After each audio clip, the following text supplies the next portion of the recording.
겨우 한국 한나라 빠졌다고 뭐가 달라집니까? 틀렸습니다. 72시간 후 일본 전역이 멈춰섰습니다. 토요타, 닛산, 혼다. 세계가 인정하던 일본 자동차 산업의 심장이 동시에 정지했죠. 이유는 단 하나였습니다. 딱 세 글자! 한국 배터리! 그런데 일본은 몰랐습니다. 5년 전 자신들이 한국에 휘둘렀던 바로 그 칼이 지금 자신들의 목을 겨누고 있다는 걸요. 전수 안전 점검, 똑같은 문장이었습니다. 단어 하나 틀리지 않았죠. 백악관이 선언했습니다. The future is made in Korea. 미래는 한국에서 만들어진다고. 30조 엔이 증발했고 50만 명이 일자리를 잃을 위기에 처했습니다. 일본 경제산업성 심의관 미카도 슈이치. 30년 경력의 그가 처음으로 무릎을 꿇었죠. 한국은 어떻게 일본을 멈춰 세웠을까요? 시작 전 잠시. 여러분의 구독과 좋아요는 영상 제작에 큰 도움이 됩니다. 겨우 한국 한나라 빠졌다고 뭐가 달라집니까? 회의실에서 웃음이 터졌습니다. 저도 웃었죠. 수많은 국가 중 한국 하나쯤이야 대체할 곳은 얼마든지 있었습니다. 일본은 전기차 혁명의 시작이었습니다. 도요타 프리우스, 세계 최초의 하이브리드. 닛산 리프, 대중화의 첫걸음. 그 기술력이 곧 일본이었습니다. 한국은 부품 공급자에 불과했죠. 배터리 좀 만들어 납품하는 그저 협력사 중 하나였습니다. 저는 미카도 슈이치입니다. 일본 경제산업성 통상정책국 심의관으로 30년을 일했습니다. 무역 분쟁, 공급망 재편, 외교 마찰까지 수없이 다뤄왔죠. 그래서 확신했습니다. 한국은 관리 가능한 대상이라고. 2024년 12월 첫째 주였습니다. 도쿄 가스미가세키 회의실이었죠. 젊은 실무자가 보고서를 들고 들어왔습니다. 손이 떨리고 있었어요. 한국 배터리 3사가 공동 발표를 준비 중입니다. 또 협상용 카드겠지. 얼마나 받으려고 하는데? 관료들이 킥킥댔습니다. 한국 기업들의 전형적인 패턴이라 생각했죠. 가격 협상 전에 한번 으름장 놓기. 늘 보던 풍경이었습니다. 그런데 실무자의 얼굴이 굳어 있었습니다. 내용이 조금 다릅니다. 뭐가 다른데? 전수 안전 점검을 위한 대일 수출 일시 중단이라고 합니다. 회의실이 조용해졌습니다. 잠깐이었죠. 안전 점검. 명분은 그럴싸하게 만들었네. 며칠이면 풀릴 거야. 늘 그랬잖아. 저도 고개를 끄덕였습니다. 협상 테이블은 이렇게 시작되는 법이었죠. 그런데 그날 오후였습니다.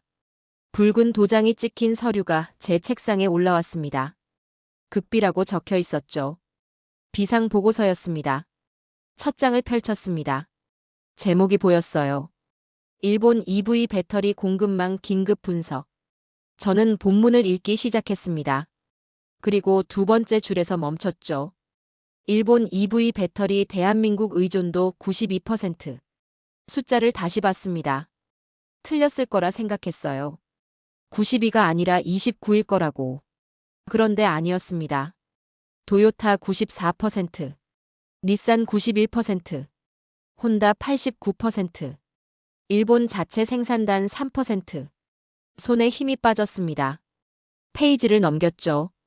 평균 배터리 재고 보유기간 이틀. 사흘도 아니고 일주일도 아니고 이틀이었습니다. 이게 진짜입니까? 보좌관이 고개를 끄덕였습니다. 재확인했습니다. 숫자는 정확합니다. 왜 이제 보고합니까? 필요하지 않았습니다. 공급이 한 번도 중단된 적이 없었으니까요. 저는 서류를 내려놨습니다. 창밖을 봤죠. 도쿄 시내가 보였습니다. 평온했어요. 그런데 가슴이 두근거렸습니다. 30년 경력에서 처음 느끼는 감각이었죠. 이번엔 다르다. 그 순간이었습니다. 전화가 울렸어요. 미카도 상, LG에너지솔루션 공식 발표 나왔습니다. 내용이 전수 안전 점검을 위해 대일 수출을 72시간 후부터 전면 중단한다고 합니다. 숨이 막혔습니다. SK온도 같은 내용입니다. 삼성 SDI도 동일 발표했습니다. 저는 책상 위 보고서를 다시 봤습니다. 92%, 이틀, 72시간. 계산이 나왔습니다. 사흘 후면 재고가 바닥납니다. 나흘째부터 공장이 멈춥니다. 전수 안전 점검. 그 말이 입 밖으로 나왔습니다. 어디서 들어본 문장이었죠? 2019년이었습니다. 일본이 한국의 반도체 소재 수출을 규제할 때 우리가 썼던 명분. 안전은 국가 주권 사항. 똑같은 말이었습니다. 단어 하나 틀리지 않았어요. 손이 차갑게 식었습니다. 이건 협상이 아닙니다. 보좌관이 물었죠. 그럼 뭡니까? 카운트다운입니다. 72시간. 일본의 심장이 멈추기까지 남은 시간이었습니다. 72시간이 지났습니다. 오전 9시 47분이었죠. 전화가 울렸습니다. 도요타 아이치 제1공장이었어요. 미카도 상. 공장장 다나카의 목소리였습니다. 30년 경력의 베테랑이었죠. 그런데 목소리가 떨리고 있었어요. 배터리 재고가. 말하십시오. 오늘 오후면 바닥입니다. 전화를 끊었습니다. 10분 후 또 울렸죠. 닛산 규슈 공장이었습니다. 정오까지 버틸 수 있을까 합니다. 혼다 사이타마에서도 연락이 왔어요. 오후 2시가 한계입니다. 저는 차에 올랐습니다. 아이치로 가야 했죠. 직접 봐야 했습니다. 고속도로를 달렸어요. 라디오에서 뉴스가 흘러나왔습니다. 도요타 주가 급락, 개장 1시간 만에 마이너스 18.7%, 닛산 마이너스 21.3% 기록 중. 숫자가 계속 떨어지고 있었습니다. 오후 1시 20분. 아이치 공장에 도착했죠. 주차장이 이상했습니다. 너무 조용했어요. 평소라면 지게차 소리, 트럭 엔진음이 가득했을 텐데. 공장 안으로 들어갔습니다. 그리고 멈춰 섰죠. 컨베이어 벨트가 정지해 있었습니다. 로봇팔이 허공에 멈춰 있었어요. 3,200명의 노동자가 라인 앞에 서 있었습니다. 아무 말도 하지 않았죠. 언제 멈췄습니까? 다나카 공장장이 대답했습니다. 20분 전입니다. 재가동은? 배터리가 들어와야 합니다. 언제 들어옵니까? 그가 고개를 저었어요. 모릅니다. 삑. 어디선가 경보음이 울렸습니다. 이 라인이었죠. 거기도 멈춘 겁니다. 저는 라인을 따라 걸었어요. 완성 직전의 차들이 그대로 서 있었습니다. 배터리만 없었죠. 하루 손실이 얼마입니까? 다나카가 서류를 건넸습니다. 시간당 75억 엔입니다. 손이 떨렸습니다. 하루면 1,800억 엔입니다. 숨이 막혔어요. 그때 휴대폰이 울렸습니다. 닛산이었죠. 전 라인 정지했습니다. 끊자마자 또 울렸어요. 혼다였습니다. 가동률 제로입니다. 저는 창밖을 봤습니다. 멈춘 공장이 보였죠. 30년간 단 하루도 쉬지 않았던 곳이었어요. 뉴스 속보가 떴습니다. 일본 3대 완성차 기업 동시 생산 중단. EV 라인 전면 셧다운.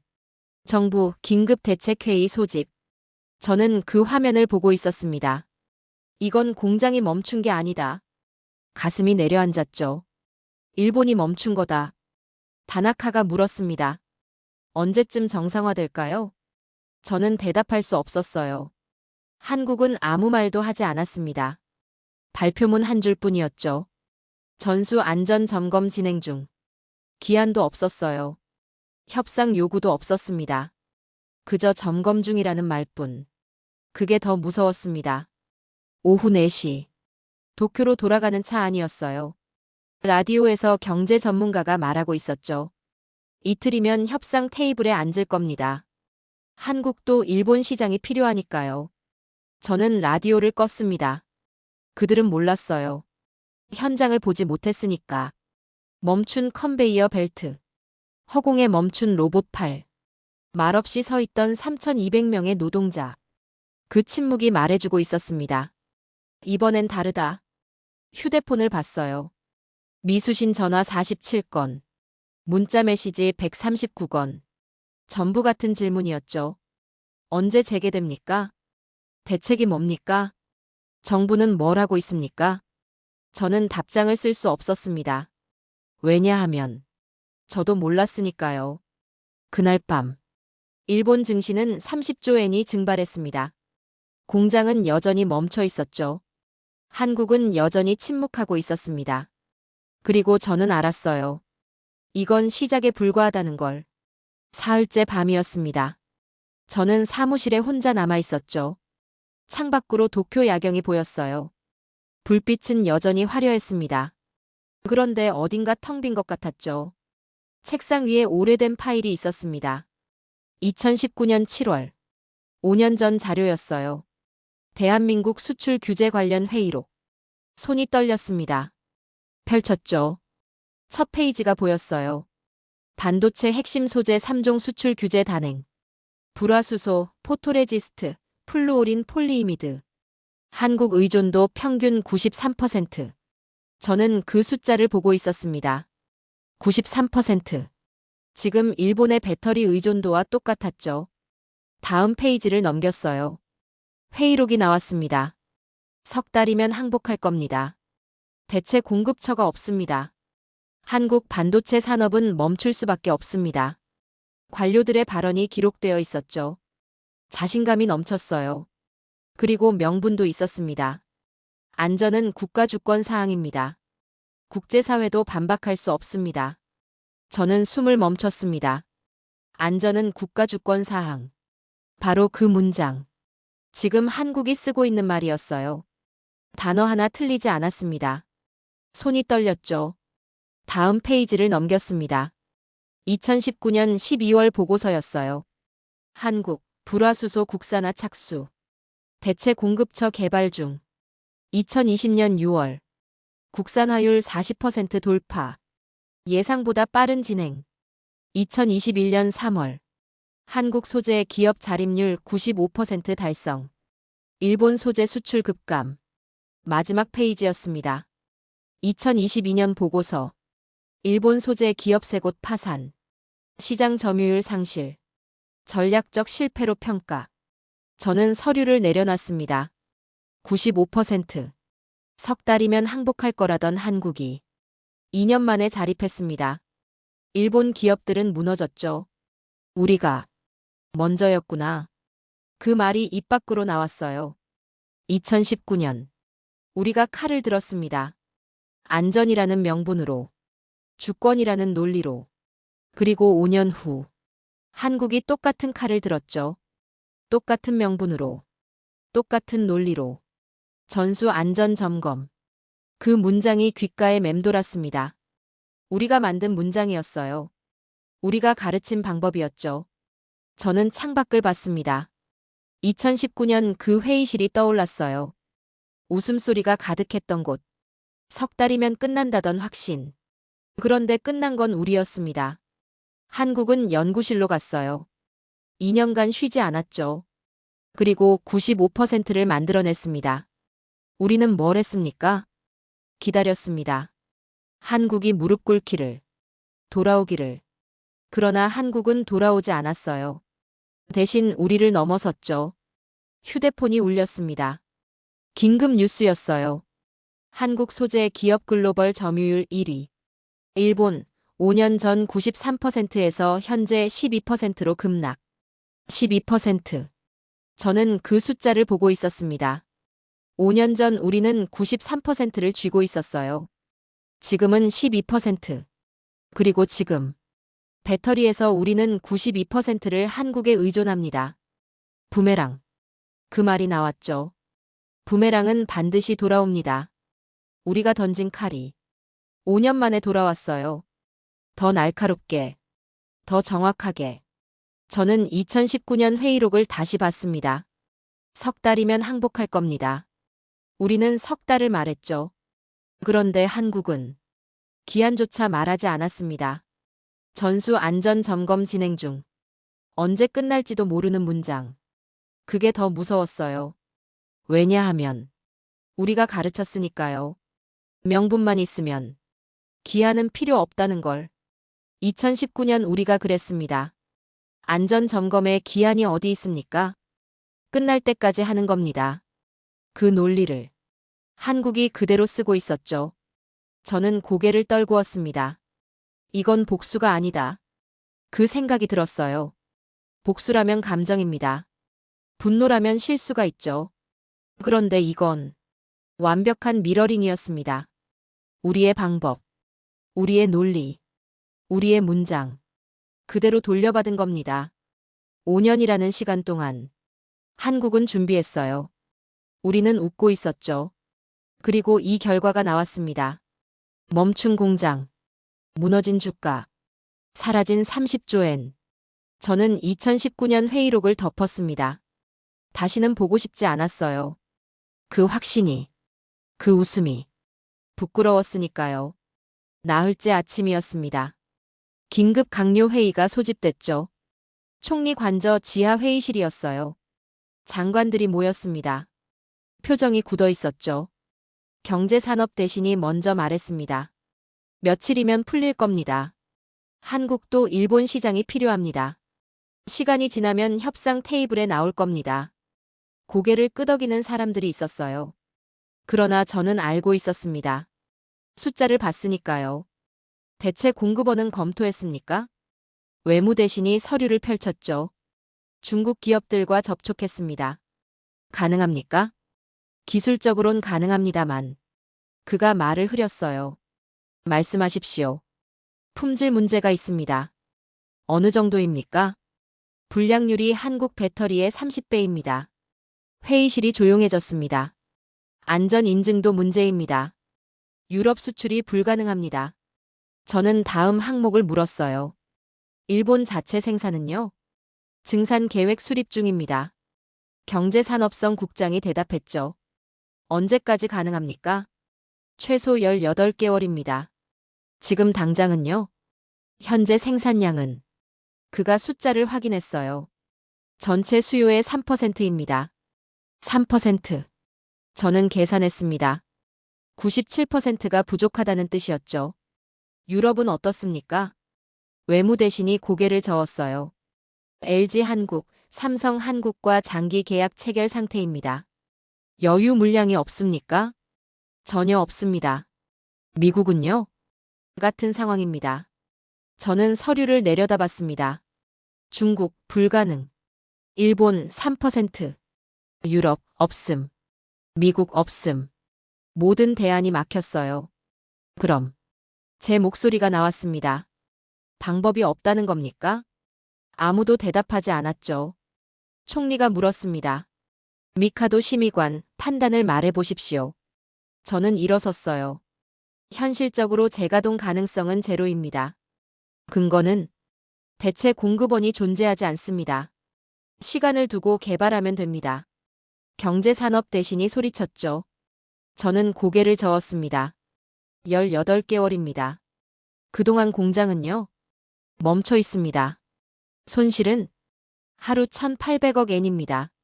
18개월이면 계산기를 두드리는 소리가 들렸어요. 32조 엔입니다. 회의실이 얼어붙었습니다. 32조 엔. 일본 GDP의 5%였죠. 협력업체 도산은? 저는 다른 서류를 펼쳤어요. 3개월 내 2,300개 기업 연쇄 도산 예상됩니다. 실직자는요? 50만 명입니다. 50만 명. 그 숫자가 공기를 눌렀습니다. 총리가 물었죠. 플랜 B는 없습니까? 저는 대답할 수 없었어요. 우리는 항상 플랜 B를 자랑했습니다. 어떤 위기에도 대안이 있다고. 일본의 저력이라고. 그런데 이번엔 플랜 B가 없었습니다. 미카도 심의관. 총리의 목소리였어요. 대답하십시오. 플랜 B가 있습니까? 저는 천천히 고개를 들었습니다. 없습니다. 그 한마디. 회의실 전체가 흔들렸죠. 말도 안 됩니다. 누군가 소리쳤어요. 일본의 대안이 없을 리 없습니다. 다시 찾아보십시오. 저는 서류를 테이블 위에 놓았습니다. 이미 전부 검토했습니다. 중국, 품질 문제로 불가능. 유럽, 물량 없음. 미국, 물량 없음. 일본 자체 생산, 18개월 소요. 그럼 어떻게 하자는 겁니까? 경제산업 대신이 소리쳤죠. 저는 침묵했습니다. 어떻게 하냐고요? 저도 모릅니다. 30년 경력. 수많은 위기를 봤어요. 언제나 해법이 있었죠. 그런데 이번엔 숫자가 말하고 있었습니다. 방법은 없다. 회의는 3시간 계속됐어요. 그러나 결론은 나오지 않았습니다. 오후 5시. 회의실을 나왔죠. 복도에서 젊은 실무자를 만났어요. 심의관님, 말하십시오. 혹시 그가 조심스럽게 물었습니다. 우리가 질 수도 있습니까? 저는 글을 봤어요. 질 수 있다. 그 생각이 처음으로 머릿속을 스쳤습니다. 그러나 입 밖으로 내지 못했죠. 침묵만 길어졌습니다. 그가 고개를 숙이고 돌아갔어요. 저는 창밖을 봤습니다. 도쿄 거리가 보였죠. 평범한 저녁이었어요. 그런데 저는 알고 있었습니다. 이 평범함이 곧 끝난다는 걸. 플랜 B는 없었습니다. 준비한 게 아니었어요. 미뤄둔 것뿐이었죠. 그리고 이제 시간이 다 됐습니다. 일주일째였습니다. 저는 뉴스를 보고 있었죠. 그리고 얼어붙었습니다. 미국 제너럴 모터스, LG 에너지 솔루션과 추가 계약 체결. 계약 규모 8조 원. 기존 계약 2배 증량. 숨이 막혔어요. 다음 뉴스가 이어졌습니다. 폭스바겐 삼성 SDI와 10년 장기 계약. 총 12조 원 규모.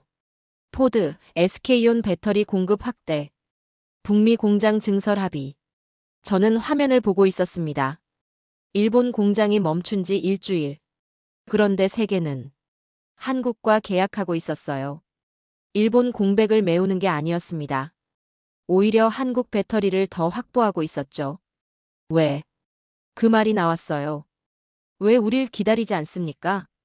보좌관이 자료를 건넸습니다. 백악관 브리핑입니다. 영상을 틀었죠. 미국 백악관 대변인이 나왔습니다. 일본 상황에 대해 질문드립니다. 기자가 물었어요. 일본 EV 생산 중단이 글로벌 공급망에 영향을 주지 않습니까? 대변인이 대답했습니다. 우리는 안정적인 파트너와 협력하고 있습니다. 한국 배터리 기업들은 이미 증산 체제를 갖췄습니다. 공급 차질은 없을 것입니다. 그리고 마지막 문장. The future is made in Korea. 미래는 한국에서 만들어진다. 저는 화면을 멈췄습니다. 손이 떨렸어요. 동맹은. 그 말이 입 밖으로 나왔죠. 미국과 일본은 동맹입니다. 70년 우방이에요. 안보, 경제, 모든 분야에서 함께했죠. 그런데 배터리 앞에서 동맹은 의미가 없었습니다. 다음 자료를 펼쳤어요. 미국 IRA 법안 우선 협력국 지정. 명단이 있었습니다. 한국, 캐나다, 멕시코, 호주. 일본은 없었어요. 어디 있습니까? 저는 명단을 다시 봤습니다. 한국 1순위. 일본 명단 제외. 전략 파트너 목록에서. 보좌관이 말했죠. 사실상 제외됐습니다. 가슴이 내려앉았습니다. 다음 페이지였어요. 한미 배터리 협력 협정. 총 620억 달러 장기 계약. 10년 공급 보장. 620억 달러. 일본 엔으로 환산하면 약 9조 엔이었습니다. 그 돈이 한국으로 갔어요. 미국 EV 배터리 시장 점유율.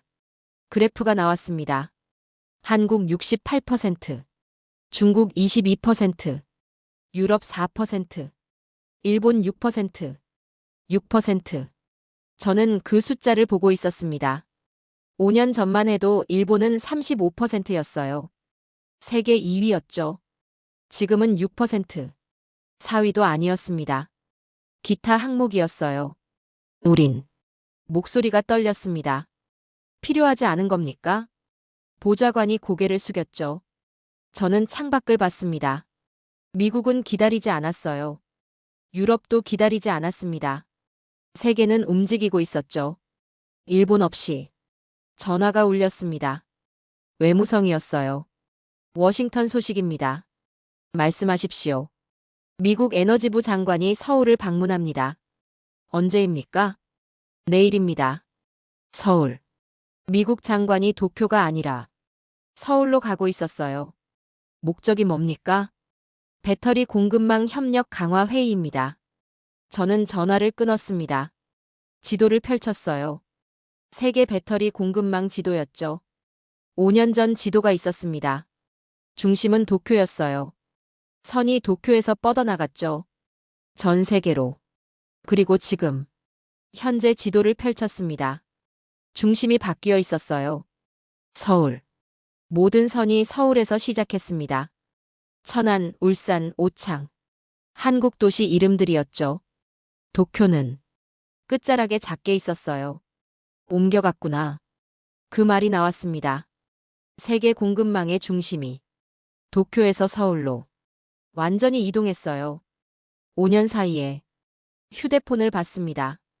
또 뉴스가 떴죠. 글로벌 배터리 시장, 한국 3사 점유율 70% 돌파. 일본 파나소닉 점유율 4%대로 추락. 4%. 예전엔 우리가 1등이었는데. 저는 자료를 덮었습니다. 더 이상 보고 싶지 않았어요. 숫자가 말하고 있었으니까요.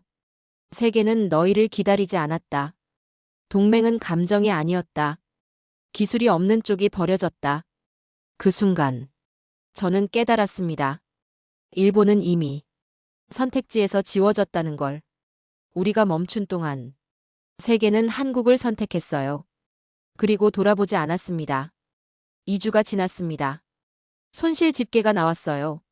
하루 1,800억 엔.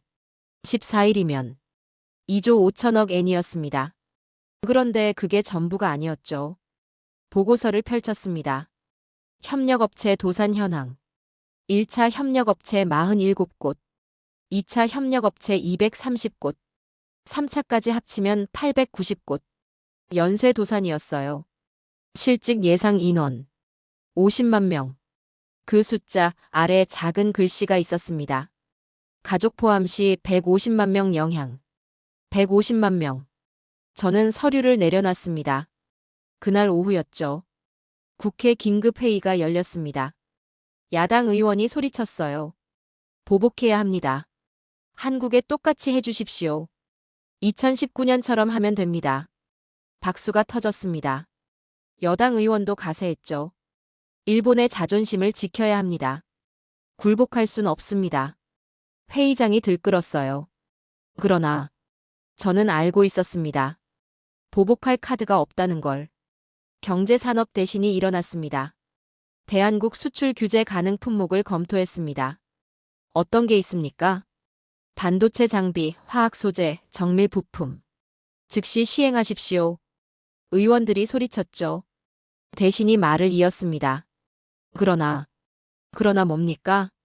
한국의 해당 품목 자립률이 이미 85%를 넘었습니다. 회의장이 조용해졌어요. 5년 전 우리가 규제했던 품목들입니다. 한국은 그 사이 전부 국산화했습니다. 침묵이 흘렀죠. 그럼 다른 걸 찾으십시오. 누군가 소리쳤습니다. 찾아봤습니다. 대신이 서류를 들었어요. 효과적인 품목이 없습니다. 한국은 이미 준비했습니다. 쓸 카드가 없었어요. 5년 동안 한국은 모든 걸 자립했습니다. 우리가 웃고 있을 때 한국은 준비하고 있었죠. 회의는 결론 없이 끝났습니다. 저녁이었어요. 총리 집무실로 호출됐습니다. 들어가니 총리가 창밖을 보고 있었죠. 미카도 심의관. 예. 솔직히 말하십시오. 총리가 돌아섰어요. 우리가 이길 수 있습니까? 저는 대답할 수 없었습니다. 심의관. 없습니다. 뭐가 없습니까? 이길 방법이 없습니다. 총리의 얼굴이 굳었어요. 버티면 어떻게 됩니까? 저는 서류를 꺼냈습니다. 3개월 후 실직자 50만 명. 6개월 후 기업 도산 2,000개. 1년 후. 말을 멈췄죠. 말하십시오. 일본 EV 산업 붕괴입니다. 총리가 의자에 주저앉았어요. 그럼 어떻게 하자는 겁니까? 저는 천천히 말했습니다. 협상해야 합니다. 그건 굴복입니다. 아닙니다. 제 목소리가 떨렸어요. 생존입니다. 총리가 저를 봤습니다. 생존이라. 예. 저는 계속했죠. 이건 전쟁이 아닙니다. 자존심 문제도 아닙니다. 50만 명의 생계가 걸린 문제입니다. 국민들이 뭐라고 하겠습니까? 죽느니 사는 게 낫습니다. 침묵이 흘렀어요. 총리가 물었습니다. 심의관은 확신합니까? 예. 후회하지 않겠습니까? 저는 고개를 들었어요. 후회는 이미 했습니다. 언제요? 5년 전입니다. 총리가 고개를 끄덕였죠. 알겠습니다. 기자회견을 준비하십시오. 다음 날 오전. 총리 관저 브리핑룸이었습니다. 기자들이 가득 찼어요. 총리가 단상에 섰습니다. 그리고 말했죠. 한국 정부의 조치는 정당합니다. 플래시가 터졌습니다. 2019년 우리가 같은 논리를 사용했습니다. 안전은 국가 주권이라고 말했습니다. 한국은 그 논리를 따르고 있을 뿐입니다. 기자들이 술렁였어요. 일본 정부는 한국과의 대화를 요청합니다. 협상단을 구성하겠습니다. 조속히 서울을 방문할 것입니다. 총리가 고개를 숙였습니다. 그 순간 저는 알았어요. 이건 굴복이 아니라는 걸. 버티면 죽습니다. 인정하면 삽니다. 우리는 선택하지 않았어요. 이미 선택당했습니다. 5년 전에 우리가 칼을 들었을 때 그날 밤 비행기 표를 예약했습니다. 도쿄에서 서울. 편도였죠. 언제 돌아올지 몰랐습니다. 아니, 돌아와도 일본은 예전 같지 않을 거예요. 창밖을 봤습니다. 도쿄 야경이 보였죠. 여전히 아름다웠어요. 그런데 어딘가 빛이 바랜 것 같았습니다. 한국으로 간다. 그 말이 나왔습니다. 굴복이 아니었어요. 생존이었습니다. 그게 우리가 선택할 수 있는 유일한 길이었으니까요. 사흘 후, 저는 김포공항에 내렸습니다. 일본 정부 협상단 대표였죠. 그러나 알고 있었어요. 이건 협상이 아니라 확인이라는 걸. 천안으로 향했습니다. 차창 밖으로 공장들이 보였어요. 삼성 SDI, LG에너지솔루션, SK온. 간판들이 지나갔죠. 도착했습니다. 삼성 SDI 메가 팩토리였어요. 문을 열고 들어갔습니다. 그리고 숨이 멈췄죠. 소리가 없었습니다. 축구장 20개 크기의 공장. 수백 대의 로봇. 끊임없이 움직이는 컨베이어. 그런데 소음이 없었어요. 조용합니다. 한국 측 안내자가 웃었습니다. 무인 자동화 시스템입니다. 사람이 없습니까? 관제실에 12명 있습니다. 12명. 도요타 아이치 공장은 3,200명이었는데 라인을 따라 걸었습니다. 배터리가 만들어지고 있었죠. 흐름이 끊기지 않았어요. 불량률이 어떻게 됩니까? 안내자가 모니터를 가리켰습니다. 0.001%입니다. 손이 떨렸어요. 일본 최고 수준이 0.1%였습니다. 100분의 1이었죠. 어떻게 가능합니까? AI 기반 품질 관리입니다. 화면을 보여줬어요. 실시간으로 배터리를 스캔하고 있었습니다. 문제가 발견되면 1초 내 자동 제거됩니다. 1초. 사람 눈으로는 불가능했죠. 이쪽입니다. 다른 라인으로 안내했어요. 전고체 배터리 라인입니다. 전고체. 일본은 아직 연구 단계였습니다. 상용화됐습니까? 내년 양산 시작합니다. 가슴이 내려앉았어요. 성능은요? 안전성 기존 대비 6배. 충전 속도 3배. 수명 2배입니다. 말문이 막혔습니다.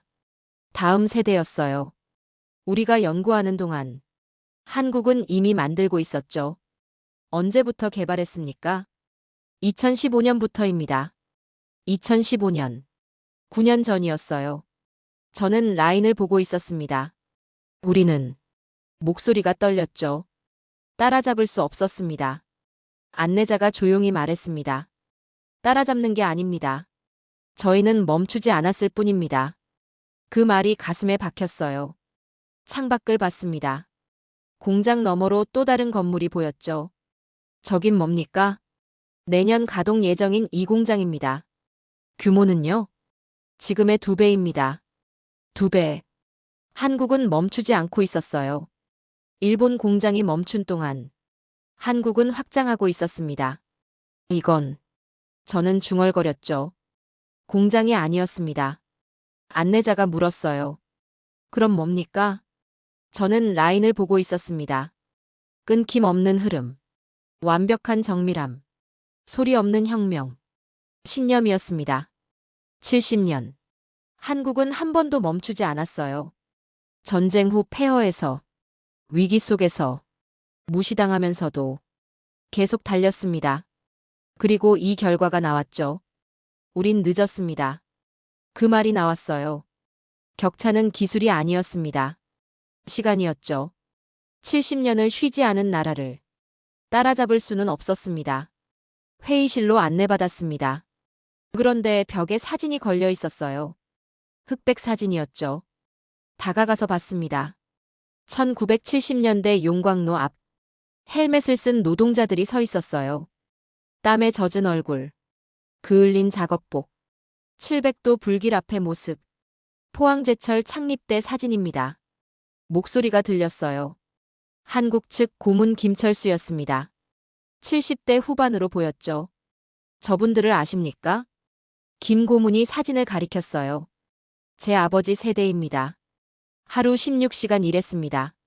700도 용광로 앞에서요. 저는 사진을 보고 있었습니다. 아무것도 없었습니다. 김 고문이 말했죠.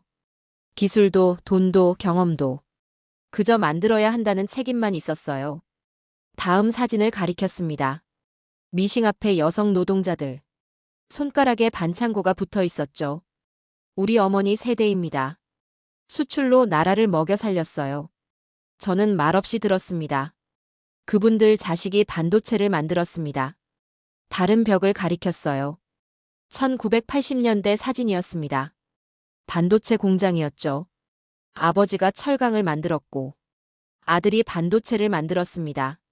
손자가 지금 배터리를 만들고 있어요. 저는 고개를 들었습니다. 세대가 이어진 겁니까? 기술이 아닙니다. 김 고문이 말했죠. 책임이 이어진 겁니다. 책임. 그 단어가 가슴에 박혔어요. 1997년을 기억하십니까? 김 고문이 물었습니다. IMF요? 예. 그가 고개를 끄덕였죠. 모두가 멈췄습니다. 공장 문 닫고 투자 중단하고 사람 내보냈어요. 저는 알고 있었습니다. 한국의 국가부도 위기였죠. 그런데 한국은? 김 고문이 웃었어요. 연구개발 투자를 늘렸습니다. 위기인데요? 위기니까요. 저는 그를 봤습니다. 다들 멈출 때 우리는 달렸어요. 28년 연속 OECD 연구개발 투자 1위입니다. 28년. 저는 숨을 들이켰습니다. 왜 그렇게 했습니까? 김 고문이 창밖을 봤어요. 멈추면 죽으니까요. 그 말. 우린 선택지가 없었습니다. 자원도 없고 땅도 좁고 인구도 적어요. 멈추는 순간 끝입니다. 그래서 제가 말했죠. 멈추지 않은 겁니까? 예. 김 고문이 고개를 끄덕였습니다. 70년간 단 한 번도요. 저는 사진들을 다시 봤어요. 용광로 앞에 노동자, 미싱 앞에 여성, 반도체 공장의 엔지니어, 배터리 라인의 연구원. 다 이어져 있었습니다. 일본은 언제 멈췄습니까? 김 고문이 조용히 물었어요. 저는 대답할 수 없었습니다. 언제였죠? 1990년대 버블 붕괴 후? 2000년대 잃어버린 10년? 아니면 그보다 더 전? 우린. 목소리가 떨렸습니다. 과거에 머물렀습니다. 김 고문이 고개를 끄덕였죠.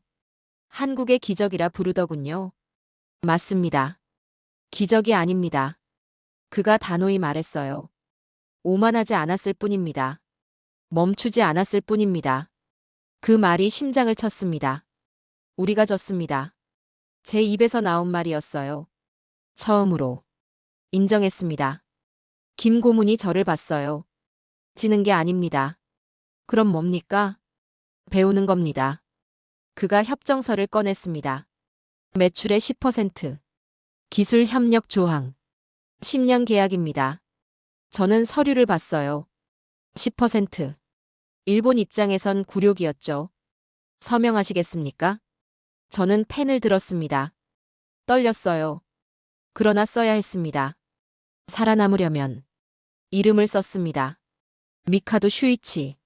그 순간 모든 게 끝났다고 느꼈죠.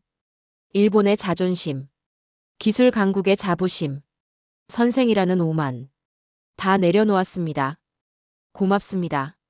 김고문이 말했어요. 용기 있는 결정이었습니다. 저는 고개를 들었습니다. 용기가 아닙니다. 그럼요. 생존입니다. 김고문이 웃었죠. 그것도 용기입니다. 창밖을 봤습니다. 천안 거리가 보였어요. 공장 굴뚝에서 연기가 올랐습니다. 멈추지 않는 심장. 세계의 중심. 이제 세계의 심장은 제가 중얼거렸죠. 서울에서 뜁니다. 김고문이 대답했어요. 천안에서도 뜁니다. 울산에서도 오창에서도요. 저는 고개를 숙였습니다. 인정합니다. 한국은 더 이상 제자가 아닙니다. 스승도 아니고 제자도 아니에요. 그저 앞서간 자와 뒤처진 자. 그 차이였습니다. 돌아가시겠습니까? 김고문이 물었죠. 저는 사진을 다시 봤어요. 70년 전 용광로 앞의 사람들. 그들은 알았을까요? 70년 후 자신들의 손자가 세계를 먹여 살릴 거라는 걸. 예. 저는 고개를 끄덕였습니다. 돌아가겠습니다. 일본으로. 협정서를 들고 고개를 숙이고. 그게 살아남는 길이니까요. 나는 협정서에 서명했다. 매출의 10%. 그 한 줄은 일본의 항복문처럼 보였을 것이다. 하지만 나는 안다. 이건 굴복이 아니다. 오만에 대한 대가다. 우리는 한국을 제자라 불렀다. 그러나 제자는 멈추지 않았고 스승은 과거에 머물렀다. 기술은 칼이 아니었다. 분노로 휘두르는 것도 아니었다. 조용히 연구실에서 세대를 건너 완성되는 것이었다. 이제 세계의 심장은 서울에서 뛴다. 나는 그 사실을 인정한다. 그리고 고개를 숙인다. 그게 살아남는 길이니까. 지금까지 긴 영상 시청해주셔서 감사합니다. 내일 더 멋진 이야기로 찾아뵙겠습니다. 감사합니다.